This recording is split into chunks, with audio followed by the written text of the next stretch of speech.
नमस्ते। आज बात करेंगे एक ऐसे इंसान की जो सिर्फ एक इंजीनियर, इनोवेटर या शिक्षा सुधारक ही नहीं बल्कि उम्मीद की एक जीती जागती मिसाल हैं। उनका नाम है सोनम वांगचुक। अच्छा, फिल्म थ्री इडियट्स तो सबने देखी ही होगी। उसमें जो फुनसुक वांगडू का किरदार था, क्या कभी सोचा कि उसके पीछे का असली चेहरा कौन है? हाँ, ज्यादातर लोग उन्हें इसी तरह जानते हैं, पर यकीन मानिए उनकी असल कहानी फिल्मी पर्दे से कहीं ज्यादा जमीनी और प्रेरणादायक है। ये कहानी किसी फिल्मी कैरेक्टर की नहीं बल्कि एक रियल लाइफ हीरो की है। एक ऐसे इंजीनियर और एक्टिविस्ट की जो दुनिया की कुछ सबसे मुश्किल चुनौतियों से कह सकते हैं सीधे सीधे भिड़ रहे हैं और अपने जुनून से पूरे समुदाय का भविष्य बदल रहे हैं। तो आज उनके इसी सफर को थोड़ा और करीब से देखते हैं। हम 4 हिस्सों में इसे समझेंगे। पहला, कैसे सिस्टम ने ही उन्हें एक तरह से विक्टिम बना दिया। फिर कैसे उन्होंने उसी सिस्टम को बदलने के लिए क्लासरूम की परिभाषा ही बदल दी।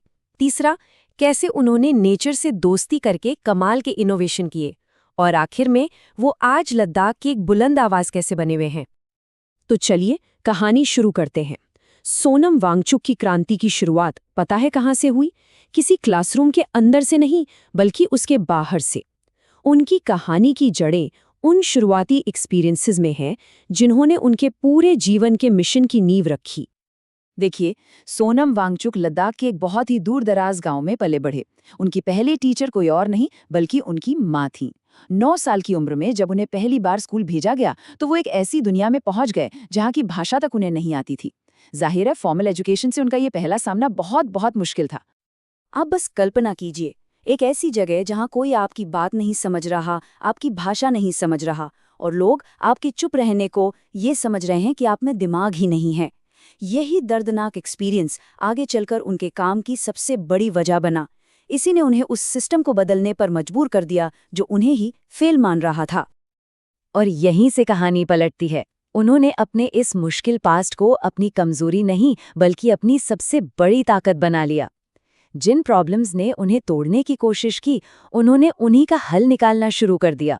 और बस यहीं से शुरू हुआ क्लासरूम को एक नए अंदाज में, एक नए सिरे से बनाने का मिशन। उन्होंने स्थापना की SECMOL की। अब ये SECMOL क्या है? ये सिर्फ एक स्कूल नहीं था, ये एक जवाब था उस रटने वाली एजुकेशन सिस्टम को जिसने उन्हें खुद लगभग तोड़ ही दिया था।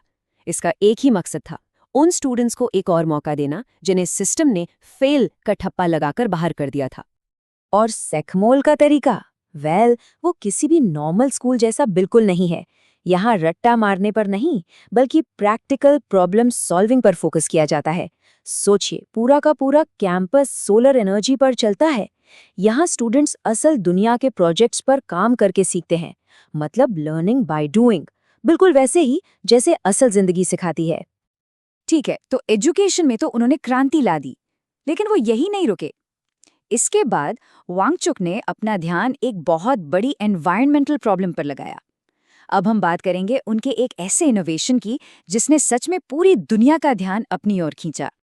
सवाल ये था, लद्दाख जैसा इलाका जो एक हाई एल्टीट्यूड डेजर्ट है, मतलब एक ठंडा रेगिस्तान, वहाँ खेती के लिए पानी की जो किल्लत है उसे कैसे दूर किया जाए। प्रॉब्लम ये थी कि वसंत में जब पानी चाहिए तब होता नहीं, और सर्दियों में जब नदियां बह रही होती हैं तब वो पानी यूं ही बर्बाद हो जाता है। और इस प्रॉब्लम का सल्यूशन क्या था? आइस स्तूप।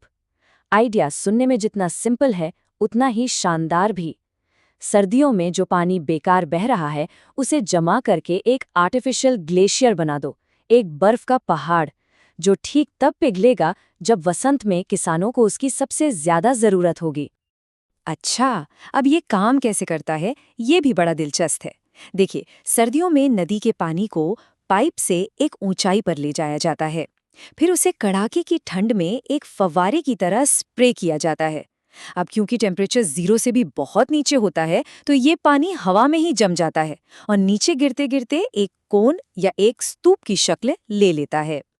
और जानते हैं, जो सबसे पहला प्रोटोटाइप बनाया गया था उसने अकेले ही करीब करीब 1.5 लाख लीटर पानी स्टोर कर लिया था। मतलब ये आइडिया पहले ही अटेम्प्ट में जबरदस्त हिट रहा और इसने दिखा दिया कि इसमें कितना पोटेंशियल है। लेकिन बात सिर्फ आइस स्तूप पर खत्म नहीं होती। उन्होंने मिट्टी से ऐसे घर बनाए हैं जो -30 डिग्री सेल्सियस की ठंड में भी बिना हीटर के गर्म रहते हैं। इतना ही नहीं, उन्होंने इंडियन आर्मी के लिए मोबाइल सोलर पावर्ड टेंट्स भी बनाए हैं। तो अब आते हैं कहानी के मौजूदा दौर में। अब उनका काम सिर्फ इनोवेशन तक सीमित नहीं है, अब वो एक एक्टिविस्ट भी हैं। और उनका मिशन है अपने घर, अपने लद्दाख की हिफाजत करना। आजकल उनकी लड़ाई का जो मेन फोकस है वो है लद्दाख को भारत के संविधान की 6ठी अनुसूची यानी 6th शेड्यूल में शामिल करवाना। असल में ये एक तरह का संवैधानिक सुरक्षा कवच है जो आदिवासी इलाकों को उनकी जमीन, उनकी संस्कृति और लोकल गवर्नेंस पर ज्यादा अधिकार देता है। पिछले कुछ सालों में उनकी ये एक्टिविटीज और भी तेज हो गई हैं। जैसे 2020 में उन्होंने चीनी सामानों के बॉयकॉट की अपील की थी। फिर 2023 में क्लाइमेट चेंज की तरफ दुनिया का ध्यान खींचने के लिए उन्होंने क्लाइमेट फास्ट भी किया। और फिर 2024 में उन्होंने लद्दाख के लिए राज्य के दर्जे और संवैधानिक सुरक्षा की मांग को लेकर 21 दिनों की एक लंबी भूख हड़ताल की।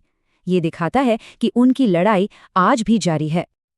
तो कुल मिलाकर देखें तो उनका सफर कितना कमाल का है ना। एक तरफ वो बच्चा जिसे एक अनजान एजुकेशन सिस्टम ने लगभग विक्टिम बना दिया था, और आज वही इंसान एक ग्लोबल इनोवेटर है जो न सिर्फ दुनिया को नए आइडियाज दे रहा है बल्कि अपने पूरे इलाके की आवाज बनकर खड़ा है। सोनम वांगचुक की कहानी एक बहुत बड़ा सवाल छोड़ जाती है। क्या ऐसा हो सकता है कि हमारी अपनी मुश्किलें, हमारी अपनी चुनौतियां ही असल में बड़ी बड़ी समस्याओं को हल करने की चाबी हों?